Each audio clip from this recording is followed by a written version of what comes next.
Datta Digambar organic फार्ममध्ये आपलं सहर्ष स्वागत आहे.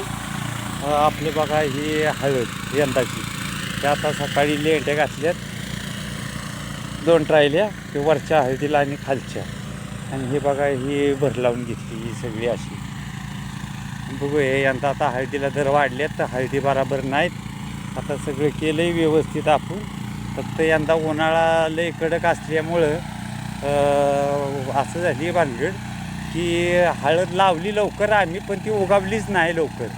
म्हणजे ती शिजल्यासारखी व्हायला लागली पाण्यानं. मग पाणी बंद केलं आणि मग तेव्हा ती गारावली आणि मग ती लेट उगवण झाली याची. त्यामुळं अशी हे आता बघूया खत घातल्यावर घातलं आहे त्याला. आता बघू महिन्याभरात काय काय फरक दिसतो आहे आपल्याला. आणि हळद यंदा कमी केली आहे आपण. त्याला दर एकतर दिनात लोकांकडं नको एवढे पैसे घेतात पावडरचे, आणि हळदीला दर नाही म्हणून ते कमी कमी करत यंदा एकच एकर आहे. दरवर्षी 2-2.5 एकर होते आपली. आणि तिकडे पलीकडं आपण लावलं आहे काही लसूण बिसून, बियाणं पुरलं नाही, बियाणं खराब बरंच निघालं. हे बघा हे असं बरीच चालले. आणि इकडं काही कांद्याचं रोप टाकले आपण, कांद्याचं रोप टाकले, लसूण केला आहे. ते लसूण भांगाला आहे काल.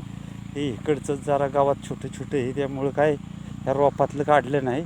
ते मोठं झाल्याशिवाय काय काढता येणार नाही. आणि हा सुद्धा बघा हे आपला सगळा हा देशी लसूण हे लावलेला घरी खायला. असं हे लसूण लावला आहे. हा भांगाला आहे बघा. तरी आलं आहे आता व्यवस्थित आला आहे.